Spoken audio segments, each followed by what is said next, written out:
sommes ici à la maison communale de Coirénion qui contient un bel amphithéâtre.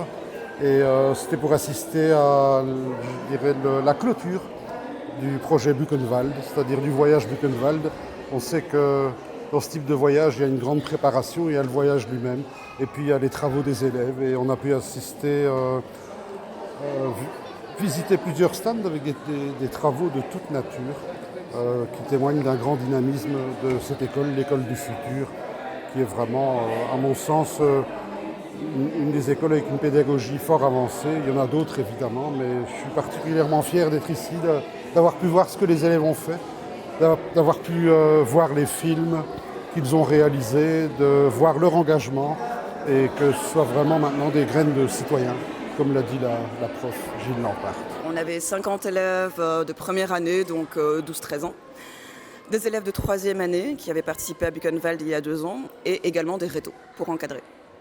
Alors en effet, ça peut surprendre qu'il y ait des enfants si jeunes dans un camp de concentration, mais comme je l'explique à chaque fois, tout est question de préparation et de guidance. Mes petits ne voient pas les atrocités.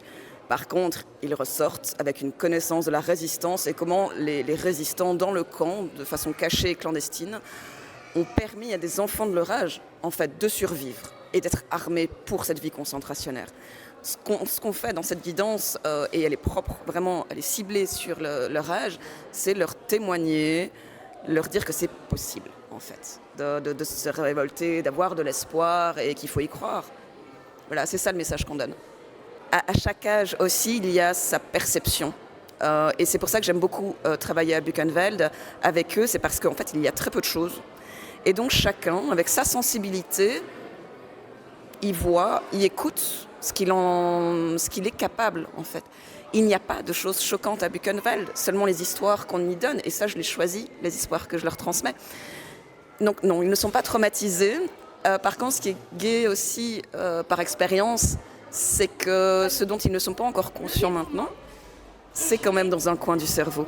Et d'ici 2-3 ans, parfois plus, je sais qu'ils nous recontacteront en disant « Madame, en fait, j'ai repensé à ce voyage. Enfin, ce que vous disiez là-bas, cette histoire avec Henri Gliner, cette histoire avec Walter Bartel, enfin, je pense que... Ouais, je ne sais pas pourquoi j'y repense maintenant, mais c'est là. Et c'est ça, le principe de graines. C'est pour ça que les troisièmes n'ont pas vécu de la même manière. Et parfois, ils ont eu du mal de voir les petits en disant « Mais enfin, ils ne comprennent pas tout. » Et je leur dis, mais il y a 2 ans, vous ne compreniez pas tout non plus.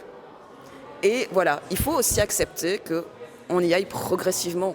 Mais je pense que d'un point de vue citoyen, plus tôt on s'y met, plus vite nous sommes armés à détecter en tout cas les signes fascistes autour de nous. On éduque à l'école de plein de manières différentes, mais avant tout une école, c'est quoi? C'est se préparer à la société. Et je pense que c'est ce qu'on fait en partie, oui. Travailler sur la mémoire et sur ce qui s'est passé est quelque chose de capital et d'important pour notre propre futur. Le travail qui est fait ici dans cette école, c'est génial.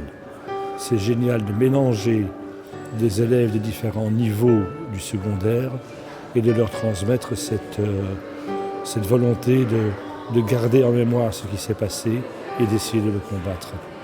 Nous sommes dans une période difficile au niveau mondial. Et je crois donc que le fait de ne pas oublier les atrocités sont vraiment importants pour notre propre futur.